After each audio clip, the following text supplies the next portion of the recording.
হযরত সুলাইমান আলাইহিস সালামের ছিল অবিস্মরণীয় এক রাজত্ব। মানুষের পাশাপাশি জিন জাতি, বায়ুমণ্ডল, পশু পাখি ইত্যাদিও ছিল তার রাজত্বের অধীন।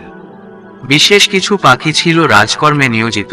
এর মধ্যে উল্লেখযোগ্য একটি পাখি ছিল হুদহুদ।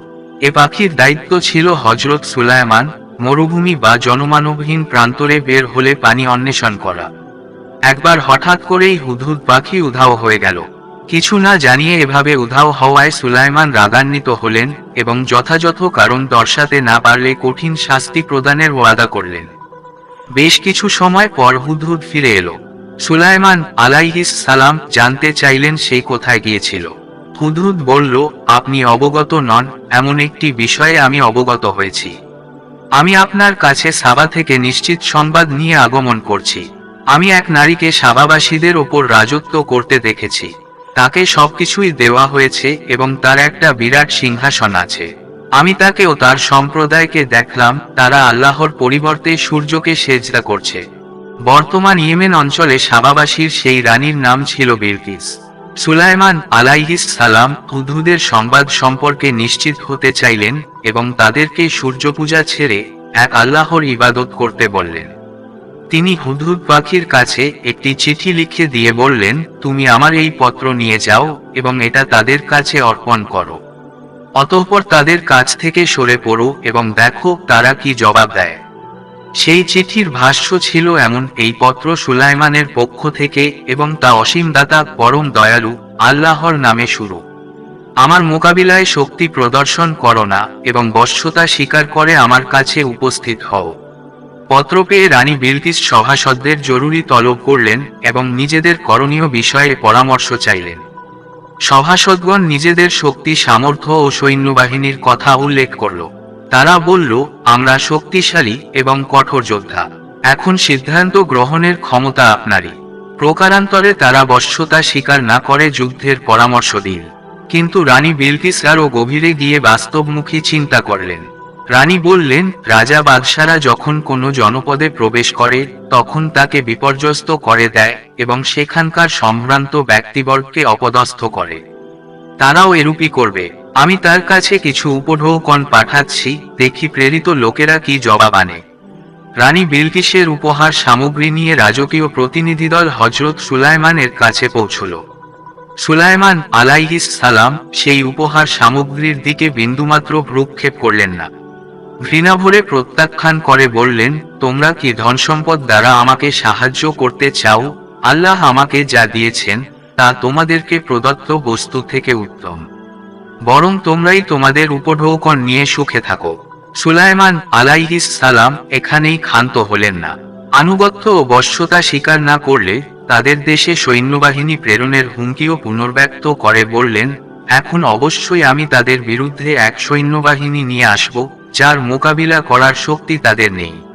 আমি অবশ্যই তাদেরকে অপদস্থ করে সেখান থেকে বহিষ্কৃত করব এবং তারা হবে লাঞ্ছিত।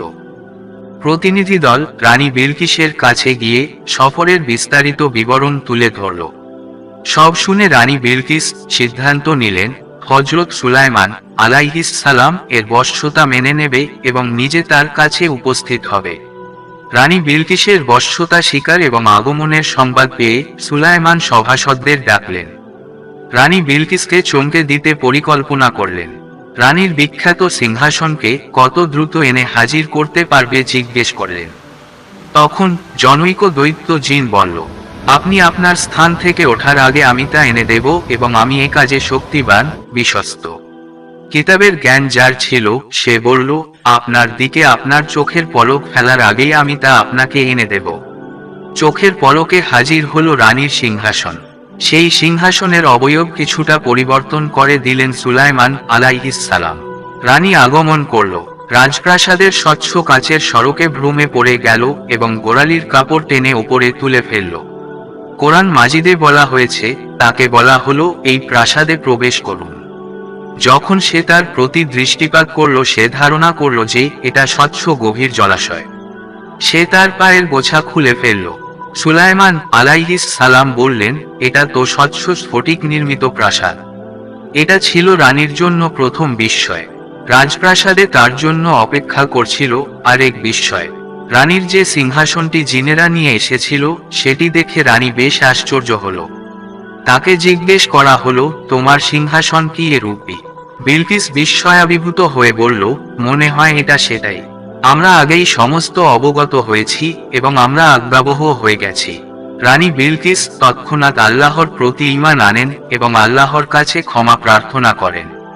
কোরআন মাজিদে এসেছে, বিলকিস বলল, হে আমার পালনকর্তা, আমি তো নিজের প্রতি জুলুম করেছি। আমি সুলাইমানের সঙ্গে বিশ্বজাহানের পালনকর্তা আল্লাহর কাছে আত্মসমর্পণ করলাম। তারপর রানী বিলকিসের মাধ্যমে একটি সাম্রাজ্যে ঈমানের আলো ছড়িয়ে পড়ে। হযরত সুলাইমান আলাইহিস সালাম এক অমর কীর্তি বাইতুল মুকাদ্দাস প্রতিষ্ঠা। জিনদের মাধ্যমে তিনি এই মসজিদ পুনর্নির্মাণ করেন। এই মসজিদ নির্মাণের মাঝপথেই হযরত সুলাইমান আলাইহিস সালামের মৃত্যু উপস্থিত হয়। সুলাইমান তখন একটি লাঠিতে ভর দেওয়া ছিলেন। যথানিয়মে সুলাইমান আলাইহিস সালামের মৃত্যু হয়, কিন্তু এরপর ঘটে অবিস্মরণীয় এক ঘটনা। মৃত্যুর পরও তিনি লাঠিতে ভর দিয়ে ঠায় দাঁড়িয়েছিলেন।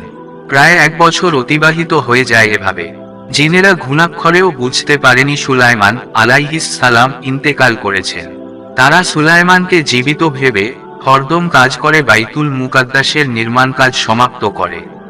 অবশেষে ওই পোকা তার লাঠি খেয়ে ফেলে এবং লাঠি ভেঙে তার শবদেহ মাটিতে পড়ে যায়। জিনেরা তখন বুঝতে পারে সুলাইমানের ইন্তেকাল হয়েছে। আল্লাহ তাআলা বলেন, যখন আমি সুলাইমানের মৃত্যু ঘটালাম তখন ঘুণ পোকাই জিনদেরকে তার মৃত্যু সম্পর্কে অবহিত করল। সুলাইমানের লাঠি খেয়ে যাচ্ছিল। যখন তিনি মাটিতে পড়ে গেলেন তখন জিনেরা বুঝতে পারল যে অদৃশ্য বিষয়ের জ্ঞান থাকলে তারা এই লাঞ্ছনাপূর্ণ শাস্তিতে আবদ্ধ থাকত না। প্রিয় দর্শক, ভিডিওটা আজকের মতন এই পর্যন্ত শেষ করলাম। দেখা হবে পরের ভিডিওতে। সবাই ভালো থাকবেন, সুস্থ থাকবেন। খোদা হাফেজ।